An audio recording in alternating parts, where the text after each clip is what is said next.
In fact, pigeons have become its most important prey the world over. Pigeons are not easy pickings. They too are swift on the wing. In level flight, a pigeon can outrace a peregrine. But the peregrine's competitive advantage is the use of gravity. Making a vertical ascent is energy consuming, but the peregrine has stamina as well as strength. It's from up here, a mile in the sky, that the peregrine's weapon is able to reach its full potential. With a meal in its sight, the peregrine transforms from a surveillance glider into a plummeting missile.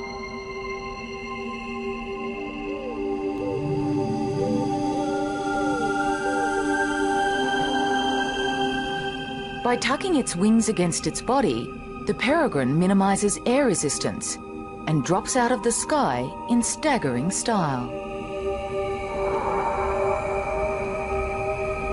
At the final moment before impact, the falcon levels out and strikes talons first.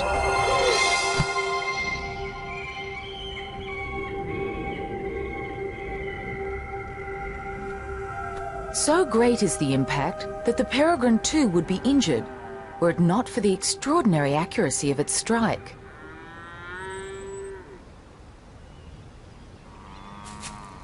Despite their formidable speed and hunting prowess, only 1 in every 10 attacks results in a meal. It's an energy equation that every fast-moving creature must contend with, in whichever environment they live. Like all animals, predators that use speed as a weapon have a less than impeccable success rate. So, to increase your chances of success, you have to combine speed with other weapons of attack.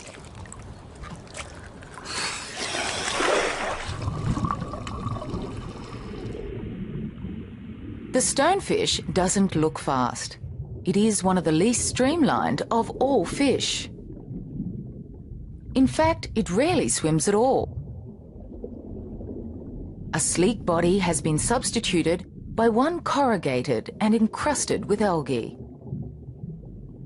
Disguised as a rock in the rubble of the ocean floor, it uses camouflage as its preliminary weapon. When suitable prey is within striking distance, it puts its conserved energy into one startling burst of speed.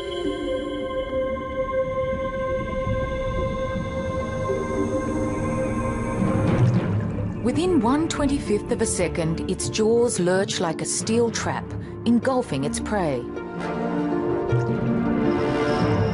But not every time.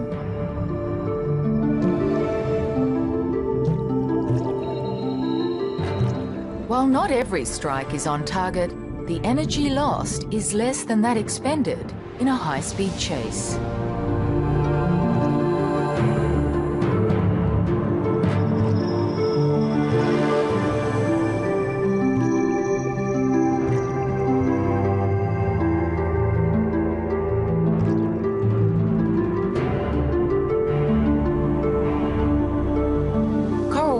Are among the most diverse and crowded of all ecosystems.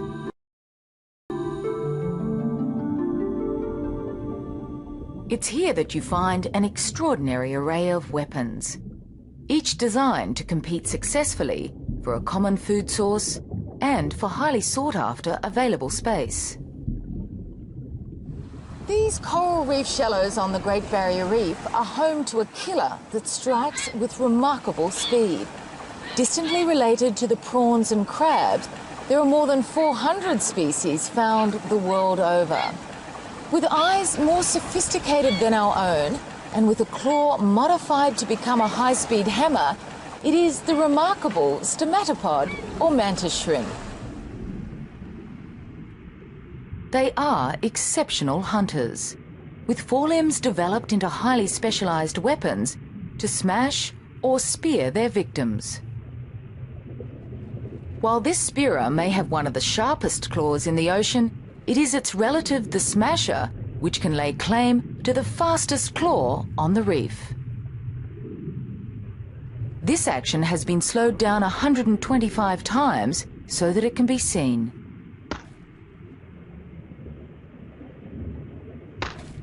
The smasher's claws function as high-speed hammers, cracking tough crab shells, opening up a food source that would otherwise be inaccessible.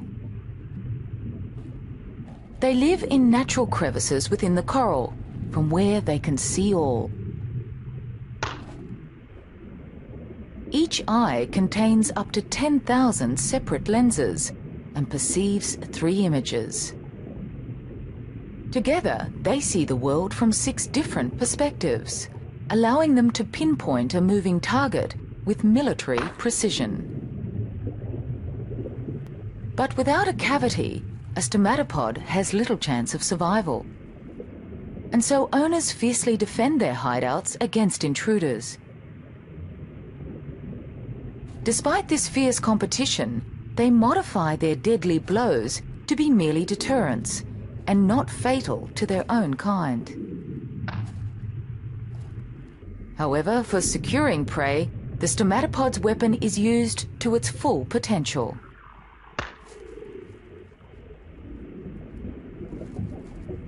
The smasher quickly sizes up its target and strikes with blinding speed.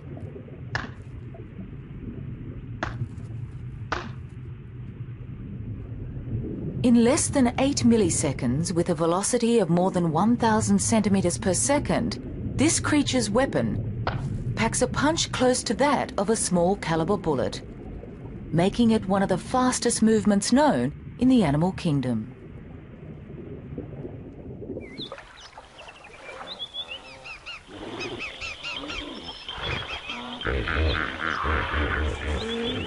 It is in Africa that we find the world's most spectacular collection of animals and their weapons.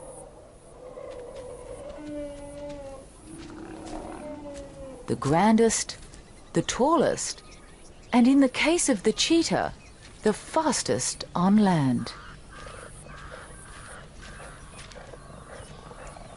Everything about the cheetah is designed for the high-speed chase. Its lean and supple body and its enlarged nostrils for extra air intake. And its claws, unlike all the other cats, are non-retractable and act like a sprinter's spikes when it's at high speed. It also has an additional pad on its upper forelimb, and this is used to knock the prey off balance when it's on the chase. And it's these and a host of other features that enable the cheetah to lay claim to the fastest animal on land.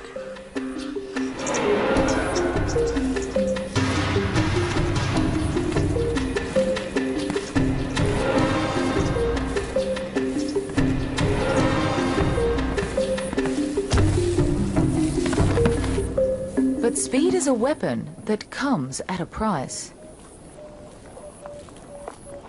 In becoming a speed specialist, the cheetah has sacrificed the weight and power of the other big cats.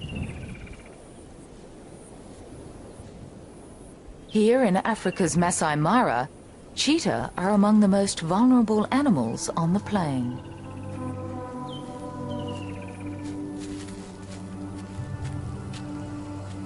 Cheetah are the lightweights of their league. They are only 1/3 the weight of a lion and easily overwhelmed by these super predators. lions will kill cheetah whenever possible.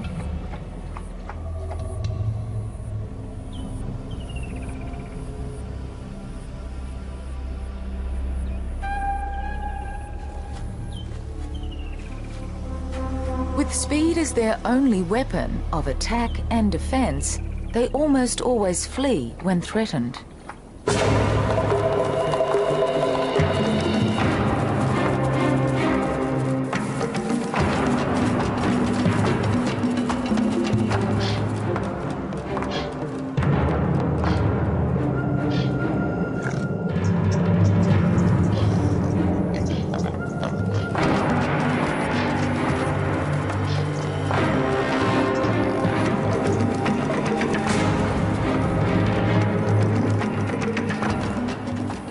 Cheetah are not even able to defend their young. This mother has concealed her cubs in a lair. But even there, they're not safe from the birds of prey. Despite these dangers, she needs to hunt.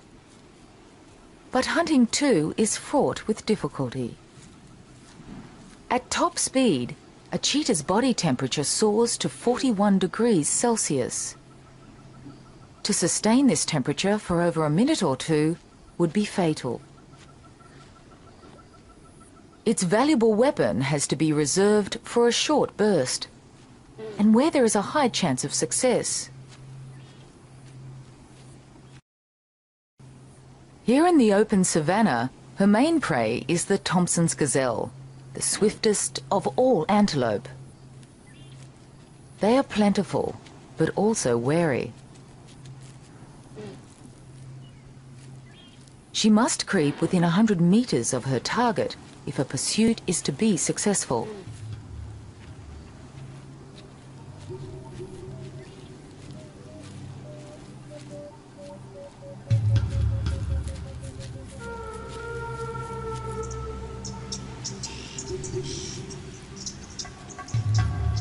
It may take hours.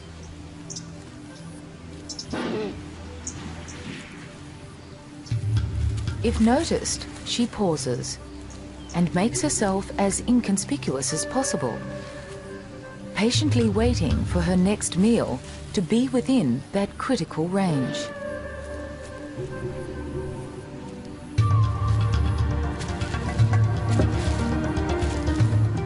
Within 3 seconds, a cheetah can reach a staggering 72 kilometers per hour.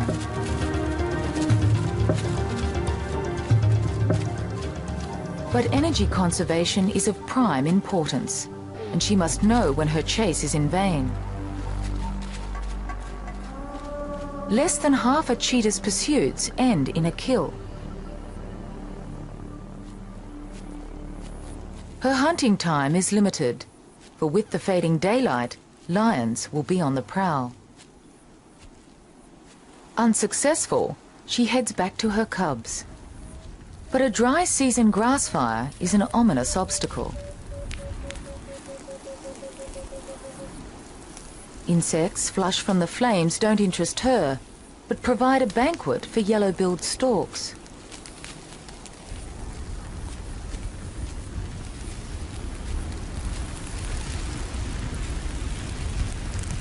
While the inferno complements the weapons of some, for her, it spells defeat.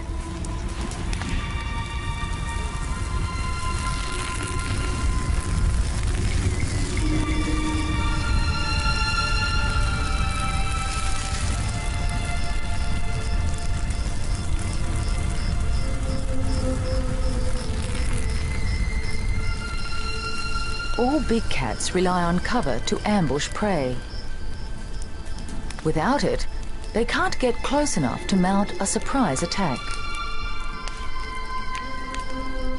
Unable to reach her lair, she waits until morning. The next day, marabou storks search for burnt lizards and insects. The scorched earth reveals all. The mother returns to her lair to suckle her young. only to find it already occupied. The fire has exposed its location. She waits instinctively, hoping to find her cubs. But the limitations of her weapon have also been exposed. Without a weapon to defend suckling cubs, cheetahs lose most of them to predators, especially lion. Her instinct to reunite with her litter overrides her own sense of safety.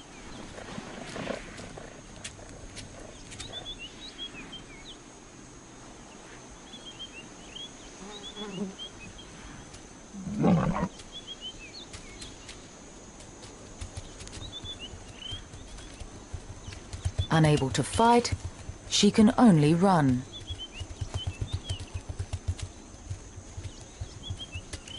Only speed saves her life. The lioness knows she will lose the race, for she can only attain half the speed of a cheetah.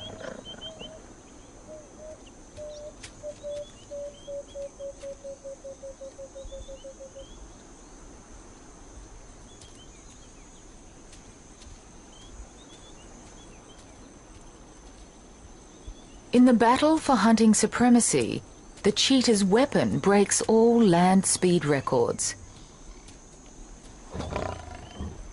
Yet it has made her cubs the ultimate victims of those whose weapons are not faster, but more powerful.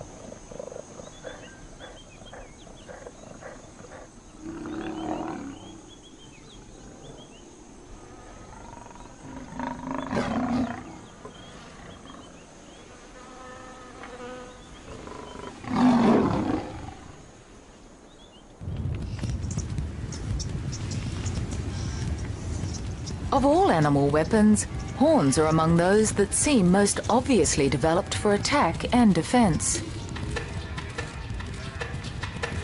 Nowhere else on Earth parades such a battalion of horns as the East African savanna.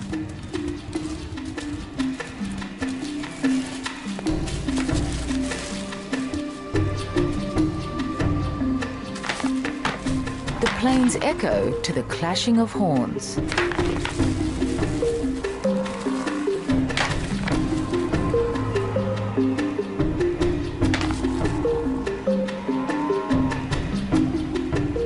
Most horns are permanent fixtures with a bony core and a coating of keratin, the same substance that claws, hair and hooves are made of. They are firmly attached to the skull and if snapped at the base will not regrow.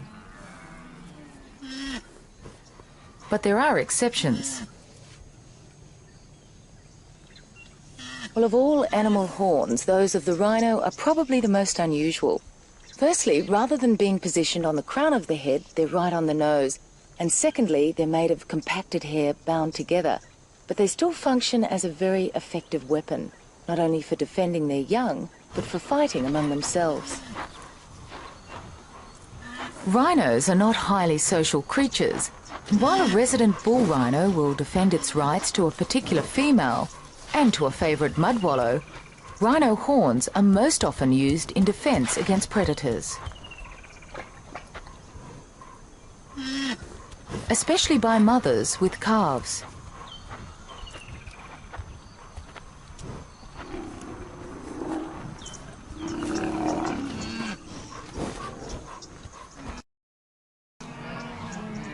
Unlike the rhino, most horned mammals live in the safety of large herds, and surprisingly, the weapons are not used primarily against predators. Their defence is their collective alarm system of many eyes and ears, and the confusing target they present to a stalking lion. Perhaps the only herd animal that poses any real threat to such a predator is the buffalo. The grazing animals of the world have a bewildering array of horns, and perhaps none so epitomizes the Horn of Africa than that of the buffalo. This is a big old male, and in the case of the males, their horns are used not only for defense against lions, but in challenging other males for the right for sexual supremacy. In fact, these battles for territory and for mating rights are the main reason why horns exist at all. Horns are put to use in a fundamental cause. They are the weapons used by males in the fight for mating rights. And at no time are they so spectacularly employed as during the breeding season. Battles like this are repeated year in and year out. Known as rutting, these rituals are prompted by a surge in hormone levels that are governed by day length.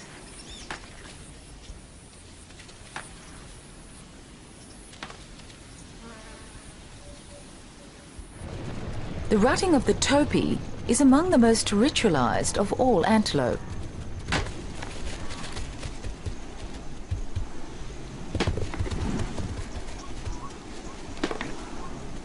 In serious challenges where males are evenly matched, the animals drop to their knees and horns interlock.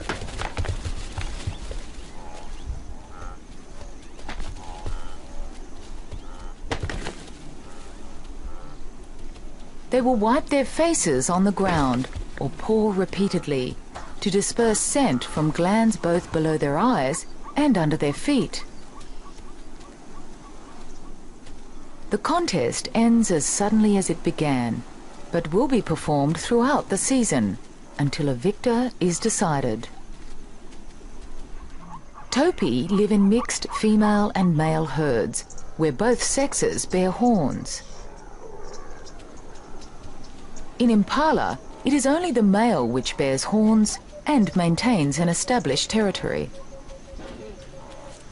He must wait for migrating females to pass through his patch. These adult females are in estrus, and the male tests their reproductive readiness.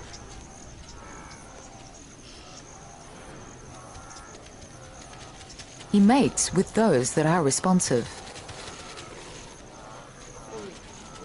He is the dominant male and spends at least 25% of his time rounding up and mating with females.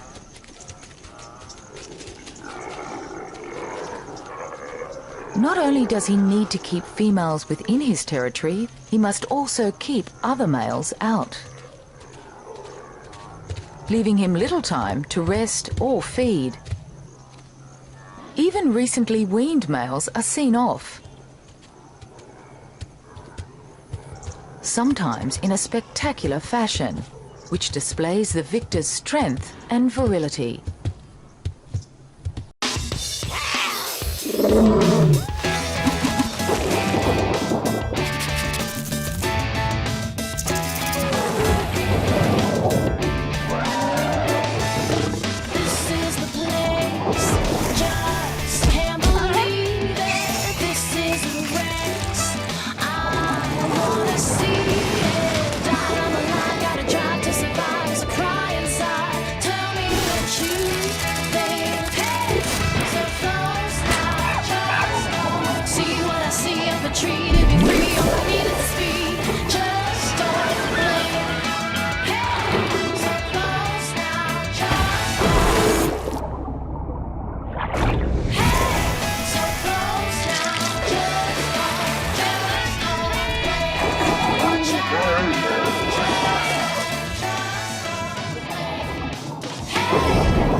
Well, giraffes too have horns, and even though they're the only animal which is actually born with horns, their horns are more for decoration than for attack and defense.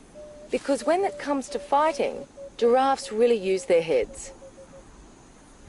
While the horns of the giraffe are reduced and not a prominent weapon, their long muscular necks are an effective substitute.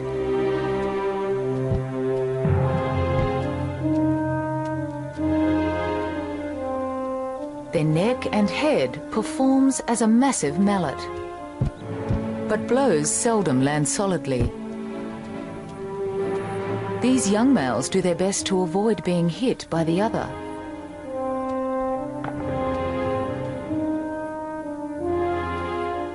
the force of a solid blow is staggering.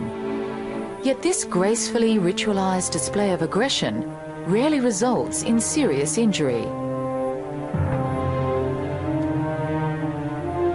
The heavier the skull and the wider the arc of the swing, the harder a giraffe can hit.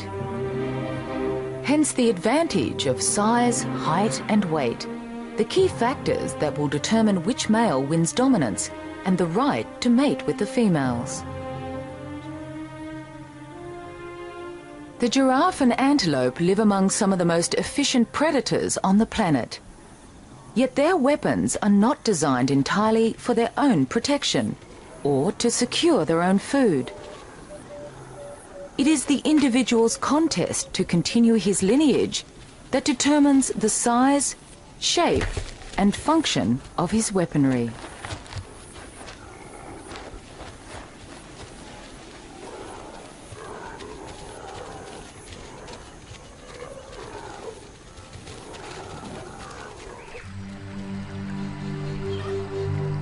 Rainforests are among the most diverse of all the world's ecosystems. While the African plains are the arena of challenge for the world's grandest creatures, these Australian tropical forests are the battlegrounds of the mini-beasts.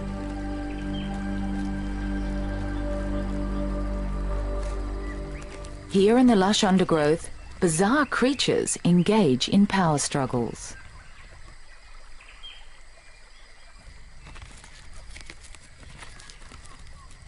For most of the year, they live solitary and relatively uneventful lives. But this is the mating season, a time to challenge and conquer. They gather together in suits of shining armor and with weapons of oversized proportions.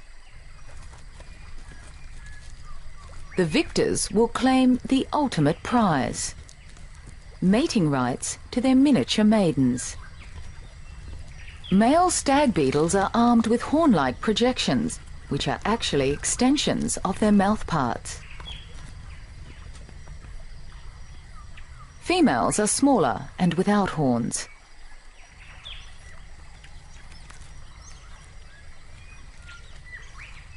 The presiding male has raised his antlers as a show of strength to the invading male.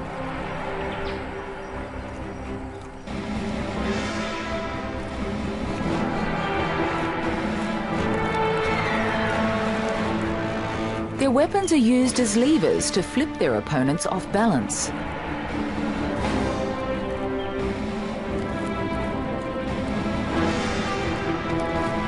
Those toppled to the ground are out of the contest, but will live to fight another season. The victor takes possession of his prize. Others, like the rhino beetle, have only one season to prove themselves.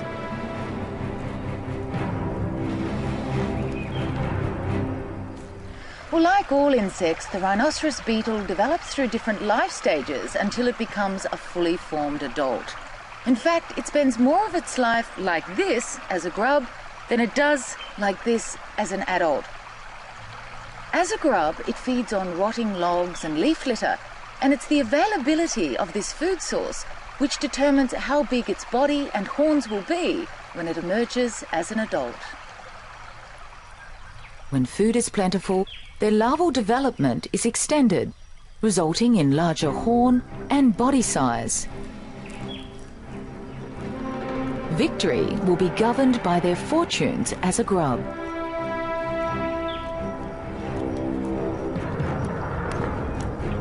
In most cases, large horns are the key to success. They are able to lift 850 times their own weight.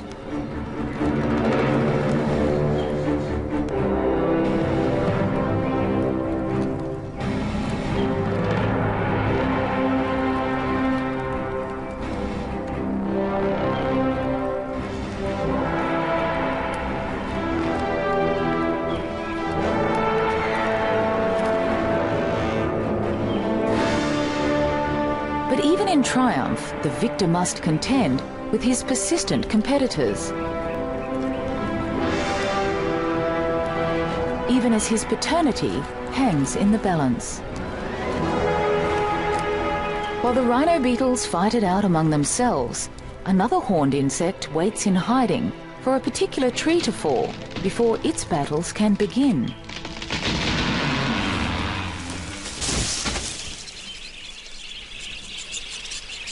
A white mahogany tree falls and begins its process of decay. It exudes an odour that acts like a magnet for a rare and elusive little insect. For the antlered fly, it signals a potential egg-laying site for the female of their species. Rarely seen, antlered flies are a highly unusual group of insects. Distinct from other flies, the males bear greatly oversized antlers. They are actually extensions of their exoskeleton. Males come from all over the forest to make a claim on a suitable egg-laying site. They don't engage in brutal battles. Their power struggles involve subtle body and wing gestures, as well as some pushing and shoving.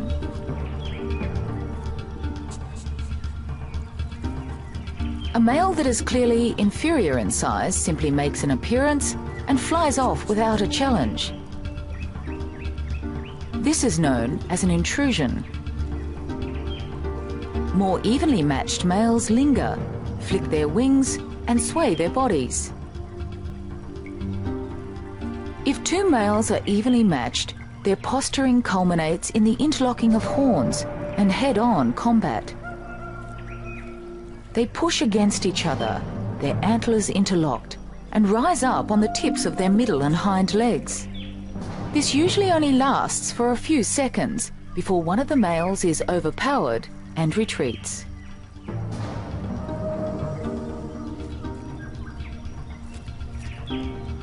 They may engage in a few of these battles before a winner is decided.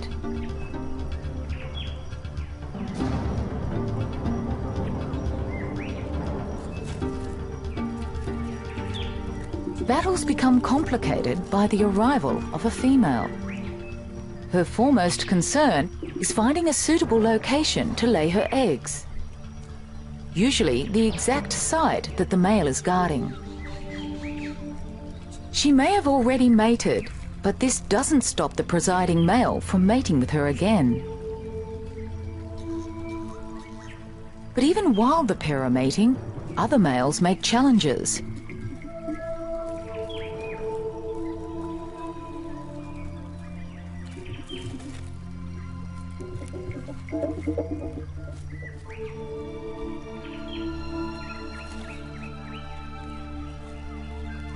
Even after they've mated, the male stays astride the female, ensuring no other males have access.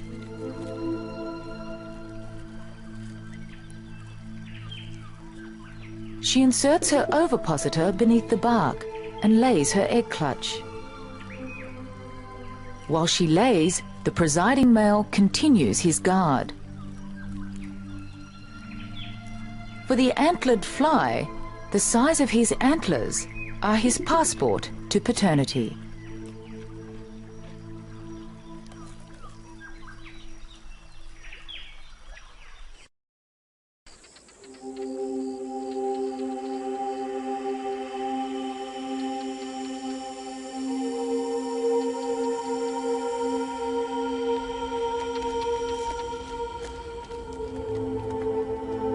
This is the eastern escarpment of Israel's Judean desert, the lowest point on land. And like any desert, it appears lifeless, but looks can be deceiving. For this is one of the favourite haunts of a wild species of goat known as the ibex. And if you happen to be here at the right time of year and the right time of day, you may be lucky enough to witness one of the spectacular displays of male rivalry.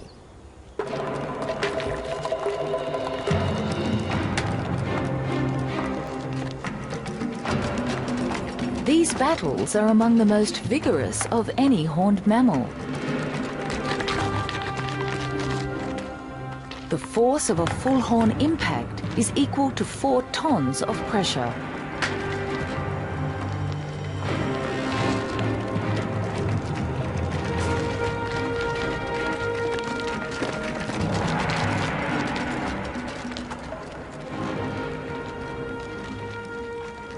These old males are over 6 years of age and have the largest horns of the herd. Facing backwards, their horns are clearly not used against predators. Their defense is their extraordinary agility. When threatened, they can escape into rugged and inaccessible terrain. Their sponge-like hooves are able to grip rocks, where a single slip could mean death or severe injury.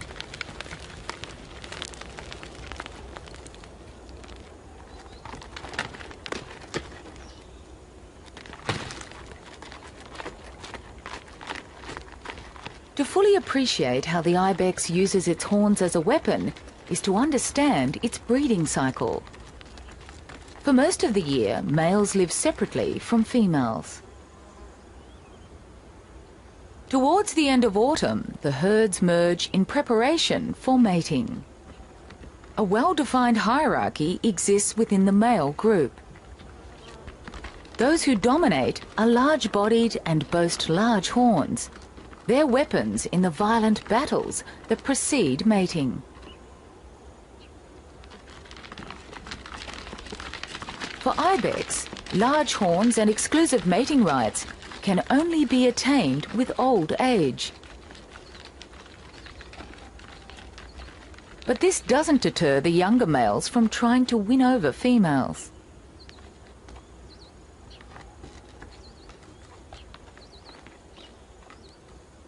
With necks lowered and tongues outstretched, they test the reproductive readiness of the females by tasting airborne hormonal levels. Females prefer to mate with old males and will ignore the approaches of those that are unsuitable.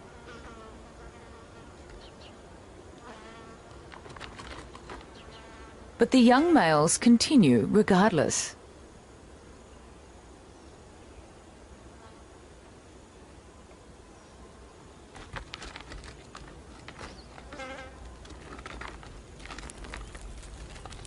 While ibex horns grow throughout life, they slow their growth on maturity and stop growing altogether in the breeding season. This may be because males expend a lot of energy and eat little, or perhaps it's a result of changing hormonal levels.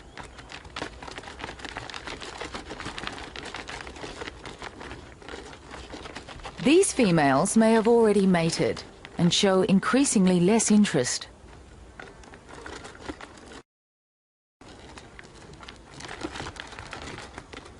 By the end of the rut, the males regroup and recover from the exhausting 6-week rutting and mating period.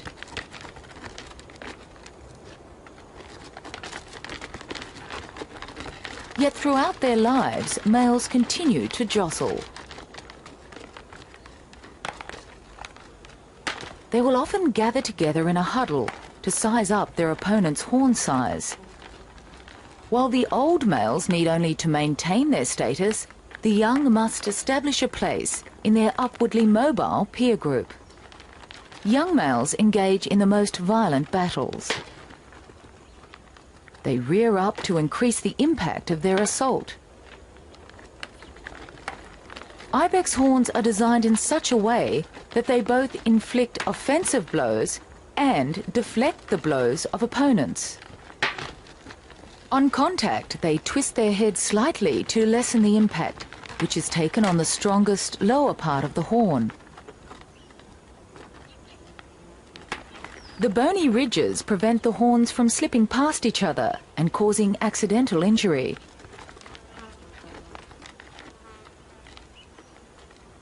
Some battles do result in broken horns and wounds, but the greatest damage is that caused to the male's social status, denial of the right to mate with females. While old males engage in fighting more often, it is more ritualized and less energetic. They have the advantage of experience and use their weapons sparingly.